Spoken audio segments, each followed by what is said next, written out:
Yusuf menatap jam yang melingkar di pergelangan tangannya. Sudah hampir 1 jam ia memperhatikan Aisyah yang masih saja ngelamun. Gak mau berangkat kuliah. Katanya badannya lemas. Moodnya jadi jelek, jadi gak mau kuliah. Disuruh ke dokter gak mau biar diperiksa. Yusuf kan bingung harus bagaimana menanggapi istrinya. Cak, beneran nih kamu gak mau kuliah? Izin ya mas, sehari aja, bujuk Aisyah. Tubuh Aisyah lemas, pusing juga. Nanti kalau kuliah nambah gak fokus malahan. Yusuf mendekati keranjang Aisyah tempati, menyentuh kening Aisyah yang gak panas. Ke rumah sakit kalau gitu? Menggeleng pelan. Cuman pusing biasa, nanti juga hilang sendiri. Kalau gini aku gak tega mau kerja, Cak.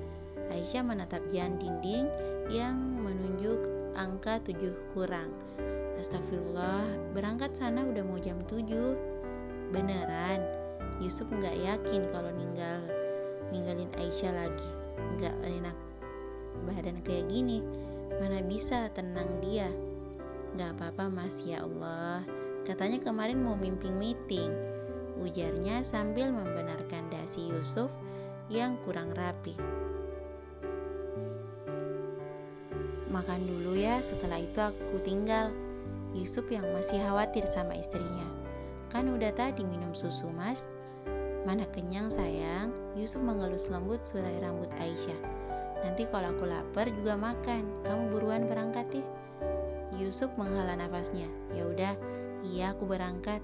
Kalau ada apa-apa langsung kabarin aku. Ingat. Yusuf mengambil tasnya di meja samping.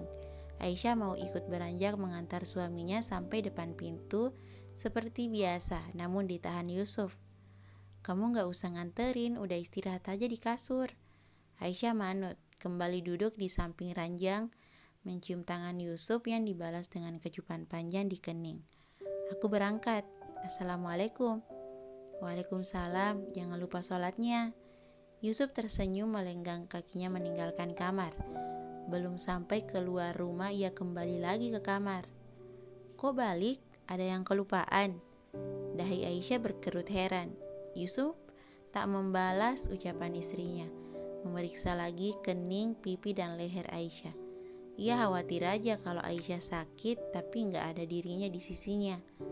Aisyah terkekeh dengan tingkah Yusuf. Oh ternyata sedang mode protektifnya kumat.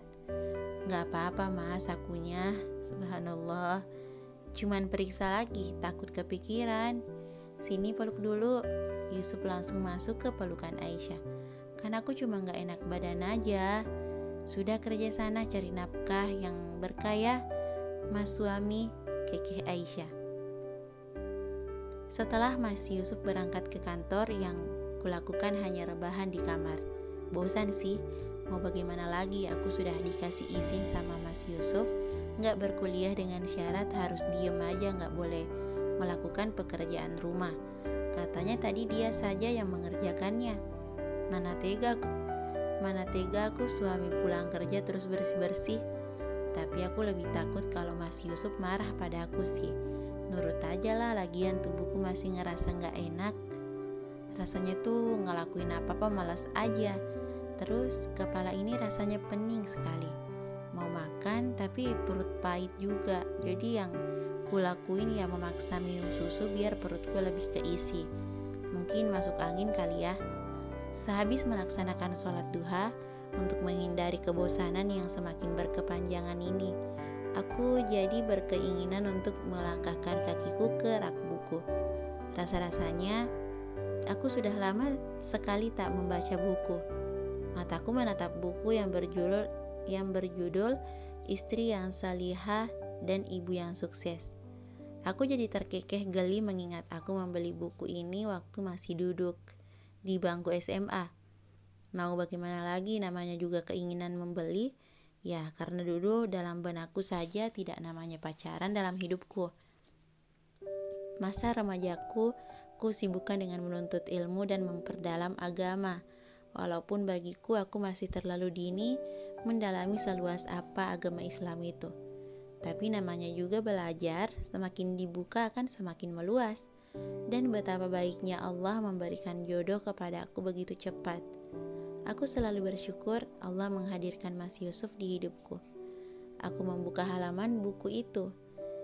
Jika Anda ditanya apakah harta termahal itu, si A menjawab ini, dan si B menjawab itu. Ya, istri salihah adalah jawabannya. Sebagaimana sabda Rasulullah SAW yang artinya, dunia adalah perhiasan, dan sebaik-baik perhiasan adalah wanita solehah. Hadis riwayat Muslim. Rasulullah SAW bersabda, yang artinya, jika seseorang wanita selalu menjaga sholat 5 waktu, juga berpuasa sebulan di bulan Ramadan, serta betul-betul menjaga kemaluannya dari perbuatan zina dan benar-benar taat pada suaminya, maka dikatakan pada wanita yang memiliki sifat mulia ini, masuklah dalam syurga melalui pintu mana saja yang engkau sukai. Hadis riwayat Ahmad. Dari Abu Hurairah radhiyallahu anhu, dia berkata, yang artinya, pernah ditanyakan kepada Rasulullah SAW, siapakah wanita yang paling baik? Jawab beliau, yaitu yang paling menyenangkan jika dilihat suaminya, mentaati suami jika diperintah, dan tidak menyelisihi suami pada diri dan hartanya sehingga membuat suami benci. Hadis riwayat An-Nasai. Apakah aku sudah menjadi istri yang salihah? Kurasa belum. Aku hanya melakukan yang seharusnya kulakukan, menjadi istri yang baik. Kubuka halaman lain di buku itu. Menurut Al-Husnul Rofiana, seorang wanita akan merasa sempurna jika telah menjadi istri. Seorang istri akan merasa sempurna jika ia telah menjadi seorang ibu, dan seorang ibu akan merasa lebih bahagia jika ia dapat melayani suaminya, merawat, mendidik, serta melihat tumbuh kembang anaknya sendiri. Semua itu bisa dilakukan jika wanita itu menjadi ibu rumah tangga. Beliau melanjutkan, jika seseorang wanita ditanya perihal apa pekerjaan, kemudian ia menjawab ibu rumah tangga, mungkin ada rasa minder karena sudah lulus S1 tetapi tidak bekerja di perusahaan untuk mengaplikasikan ilmunya. Bahkan orang lain beranggapan percuma saja lulus kuliah kalau akhirnya hanya jadi ibu rumah tangga. Padahal menjadi ibu rumah tangga adalah pekerjaan yang mulia karena ia membangun dan memperkuat pondasi masyarakat, yaitu sebuah keluarga. Bangga menjadi ibu rumah tangga. Aku menyentuh perutku. Suatu saat ada yang tumbuh di dalam sini. Suatu hari aku akan menjadi seorang ibu. Bisakah nanti aku menjadi ibu yang baik? Sanggupkah aku kelak menjadikan anakku seorang yang salihah? Aku menertawakan diriku. Kenapa aku berpikir sejauh ini? Masih lama rasanya. Pukul 1 dini hari Aisyah terbangun dari tidurnya. Entah kenapa ia merasa perutnya begitu lapar. Mungkin karena tadi malam ia hanya makan sedikit. Itu pun dipaksa oleh Yusuf. Tubuh Aisyah juga sudah enak kan? Dan kenapa sekarang ia ingin membayangkan rasa nasi goreng yang begitu lezat? Aisyah bangun dari ranjang perlahan tanpa mengganggu suaminya. Ia melangkahkan kakinya ke dapur. Ia ingin nasi goreng tapi ia malas sekali untuk memasaknya. Aisyah duduk di kursi dekat dapur. Kenapa bangun? Tanya Yusuf yang juga terbangun karena tak ada Aisyah tidur di sampingnya. Aisyah menyandarkan kepala di dada Yusuf. Laper. Kamu tadi makan dikit sih, di kulkas ada roti, mau aku buatin roti bakar? Aisyah menggeleng ringan. Memangnya kamu mau makan apa? Aisyah tak menjawab. Ia malah menenggelamkan wajahnya di dada Yusuf. Aisyah malu kalau sebenarnya ia ingin dibuatkan nasi goreng oleh suaminya.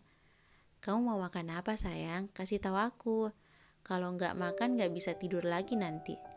Dengan sedikit malu, Aisyah menjawab, mau nasi goreng. Nasi goreng? Aisyah mengangguk. Ya sudah, kamu tinggal buat, kan ada bumbu-bumbunya di dapur. Mendengar jawaban Yusuf, Aisyah merenggut sebal. Kenapa suaminya tidak peka sih? Ia kan mau dibuatin. Kok mukanya gitu? Dengan bibir yang masih mengerucut, Aisyah tidak menjawab. Ditanyai suami, loh Cak, pengen nasi goreng dibuatin kamu. Yusuf terbengung lalu terkekeh. Oh, jadi istrinya mood ngambek karena mau ia yang masak. Tumben kamu minta aku masakin, biasanya mana pernah minta-minta ke aku kayak gitu. Jadi kamu mau? Yusuf gelagapan, bukan gitu maksudnya. Istrinya kok mendadak sensi kayak gini sih? Ya, nggak gitu sayang, kan tumbenan aja mau aku masakin nasi goreng. Aisyah mengangguk semangat, sampai Yusuf dibuat gemas sendiri. Bentar ya, aku buatin. Yusuf beranjak berdiri. Kamu bisa masak? Kamu ngeremehin aku? Tanya balik Yusuf. Memang Aisyah tidak pernah tahu kalau Yusuf bisa hal dalam memasak. Kan aku gak pernah lihat kamu masak. Kamunya gak pernah minta dibuatin. Aku dulu kuliah kan di luar Cak, jadi harus mandiri. Kalau masak nasi goreng mah kecil. Yusuf menjentikan jarinya. Gak boleh sombong. Bercanda sayang. Gemas Yusuf mencubit kedua pipi Aisyah. Tungguin sini, aku buat nasi goreng dulu. Keburu kamu kelaparan. Aisyah menatap Yusuf yang sibuk membuatkannya nasi goreng. Ternyata suaminya punya banyak keahlian. Kenapa melihat Yusuf yang memasak menjadi pemandangan indah di matanya, sampai kantuk datang menghampirinya. Yusuf yang selesai membuat nasi goreng, berbalik badan dan memandang istrinya yang tertidur dengan menelungkupkan kedua tangannya di meja. Jadi kalau begini harus bagaimana? Membangunkan istrinya untuk makan atau membiarkan tidur? Tapi Yusuf mana tega membangunkan Aisyah yang sepertinya sudah tertidur lelap. Menghela nafas pelan, Yusuf menggendong Aisyah ala bride style, membawa ke ranjang mereka agar lebih nyaman. Kembali ke dapur, ia memasak nasi goreng yang memasukkan nasi goreng ke penghangat, biar nanti kalau Aisyah bangun bisa memakannya. Yusuf geleng-geleng kepala. Kamu kayak orang hamil aja, Cak. Bersambung.